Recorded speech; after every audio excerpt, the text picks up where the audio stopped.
Just before we begin, I wanted to let you know that the Cold Case Detectives podcast is now live. You can find a link to that in the description below this video, where individual cold cases are discussed in depth. So please check that out, see if it's for you, and we can begin. Thank you. In the age of the internet, we are often overwhelmed with information. We have the latest news and updates at our fingertips, and it feels like as soon as we see the resolution of one harrowing tale, we are confronted by another that is unresolved. It's easy to forget all of those who fall victim to foul play, as there are just so many unsolved cases out there. In this episode of Cold Case Detective, we aim to shed light on several vintage cases whose victims never received justice.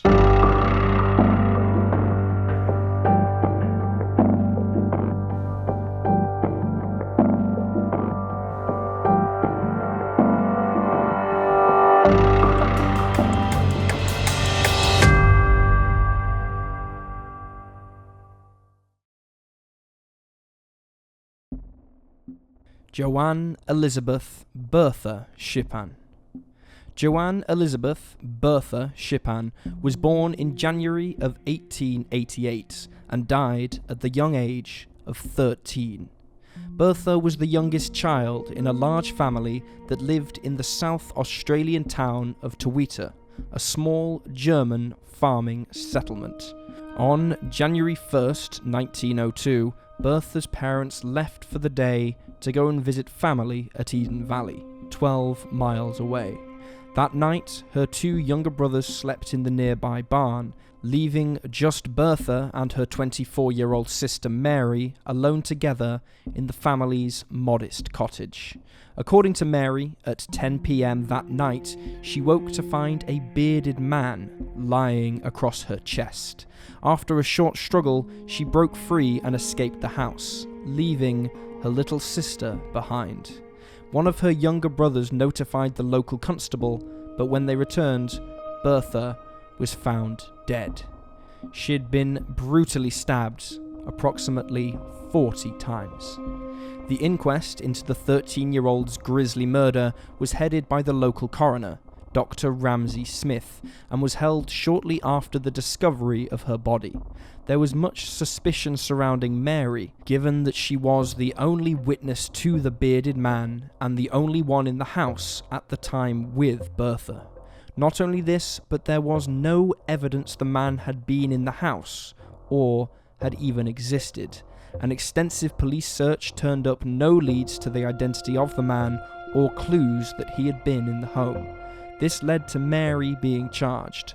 Her trial began in March of 1902. Mary was smart, hiring the best lawyer in the state, who successfully convinced the jury that the evidence against his client was circumstantial at best. The jury took 2 hours to return with their verdict, and Mary was ultimately acquitted of the murder of her sister. However, Mary was not the only suspect in Bertha's case. Local media speculated that their father was responsible for the crime due to his well-known history of violence. Others suggested that Mary's 21-year-old boyfriend, Gustav Nischke, was responsible. The couple had been dating for a year. Mary's father, Mattis Schippen, had once fired shots at Gustav, wounding him and leaving him pulling pellets from his leg. He had supposedly also murdered a travelling trader, and Bertha had witnessed this. The supposed motive Mattis had for murdering his daughter is that she had threatened to tell authorities what she knew regarding this homicide. Gustav had an alibi for the night Bertha was killed, but it was suspected that if he or Mary had killed the 13-year-old, it was because she may have threatened to expose the couple's relationship to her strict father. Meanwhile, it has been argued that Mattis couldn't have possibly made the 20-kilometer trip home from Eden Valley, as it was dark out and the terrain was unpredictable. After her acquittal, Mary lived her life as a recluse and never married.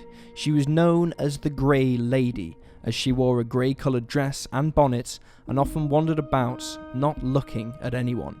She passed away in 1919, age 41, after suffering with tuberculosis. The murder of her sister, Bertha, continues to go unsolved over a century later. The Peasenhall murder.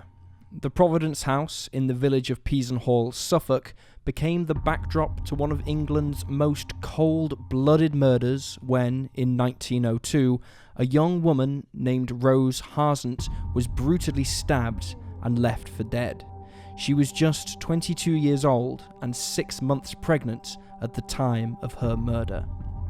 On May 31st of that year, Rose Harsant, a servant girl at the Providence House, had received an anonymous letter asking her to meet at 12 a.m. Rose went, but she would never return.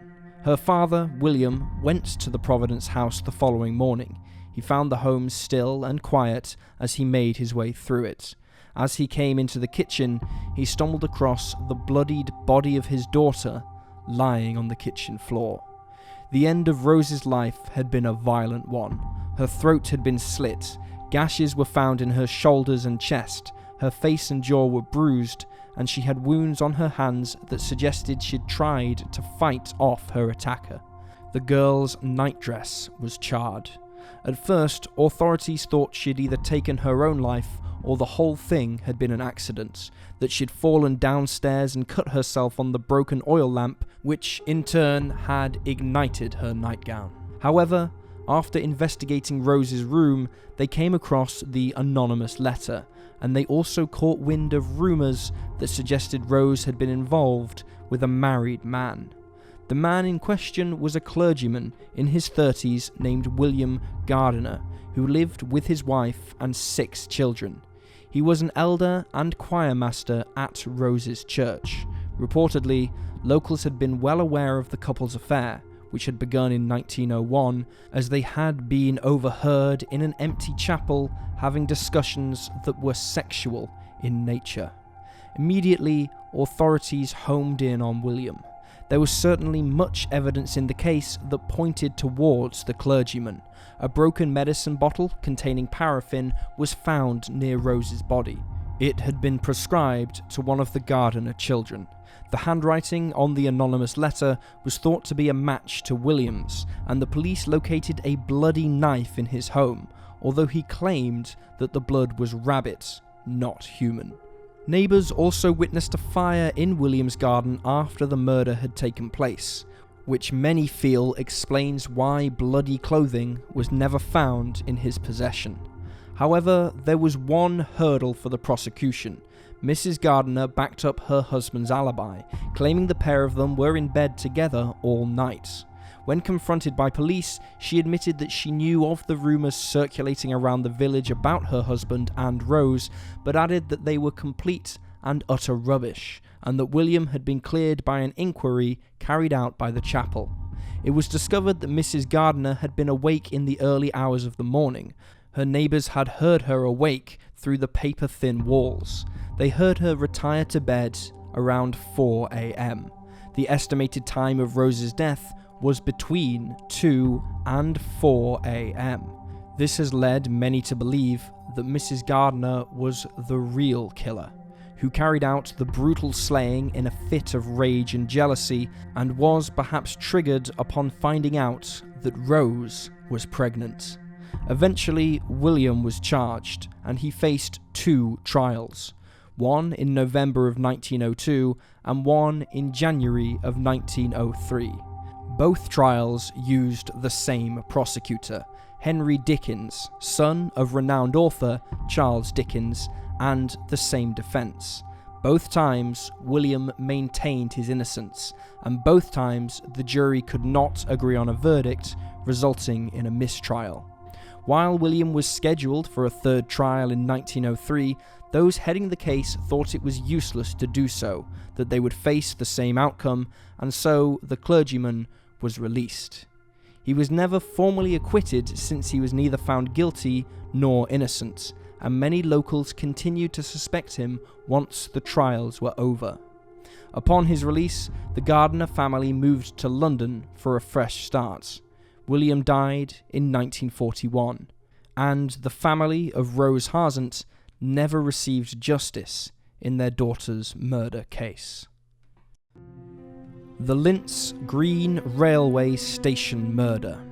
The Lintz Green Railway Station was on the Derwent Valley Railway branch of the North Eastern Railway, County Durham, England. The station opened on December 2nd, 1867. It was known to be extremely isolated, as only a handful of houses were near the station and not much else. On the night of Saturday, October 7th, 1911, 60-year-old station master Joseph Wilson was shot when returning home after closing his office at the station. Joseph was a widower and known as a quiet, respectable man who had lived a clean, simple life. He also had a keen interest in horticulture. He was the last person anyone would want to hurt, or so those who knew him thought. Although Joseph did not die instantly, he was unable to name his killer. According to reports, sand had been thrown in his face before he was shot dead.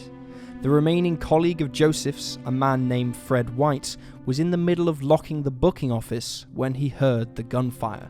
Accompanied by his friend, the two hurriedly made their way to where they believed the shot had come from. Bertha Wilson, Joseph's daughter, called out from her house, shouting that they had shot her father, who had collapsed on the porch. 4 passengers from the last train that had arrived had also heard the gunshots. They too made their way towards the station master's house, following the sound of the gunfire. Joseph was carried into the home, and one of the men, a trained and skilled ambulance man, loosened Joseph's tie and gave him a sip of brandy, asking who shot him. Joseph could not answer, gurgling before passing away. The motive behind Joseph's senseless murder was believed to be robbery. He had a habit of carrying the day's takings to his house, 50 yards away, but on the day in question, he had transported the cash earlier on. The hunt for Joseph's killer became one of the largest in the history of the Northeast, with 200 officers utilized in the investigation, but nobody has ever been convicted for the crime. The doctor who conducted Joseph's post-mortem concluded that he had been killed by a single bullet from a large caliber revolver. The bullet was found by police along with a small bag containing sand. Footprints in the garden were also uncovered, as was a piece of linen cloth shaped in the form of a gag. Since the surrounding area was filled with brushwood and trees, it was suspected that the culprit had managed to escape on foot, disappearing amongst the shrubbery. The prime suspect in the slaying was 25-year-old relief porter Samuel Atkinson, and he was questioned heavily. 3 out of 4 witnesses identified him as having been hanging around the station long after he claimed to have gone home. The 4th witness was unsure, but felt it was possible Samuel was the man he had seen. Samuel was charged with the murder of Joseph Wilson. However, his attorney found out that Samuel had not been cautioned during his investigation, and thus any statements made by him relating to his whereabouts or the evening in question were not admissible in court. Due to this blunder, law enforcement's main evidence against Atkinson could not be used in his trial, and so there was insufficient evidence to charge him with the crime. Ultimately, Samuel was released. His attorney had requested that his client be monetarily compensated since he had endured much distress. This plea was, however, rejected. Samuel's case was dismissed, and after this, police ended their investigations. As a result, the case remains unsolved, and Joseph's family never received justice for his murder. And there you have the facts. Please leave a comment down below with your own theories and speculations, and remember to like this video and subscribe to support the channel. Thank you for watching. Stay alert, stay safe, and I'll see you next time.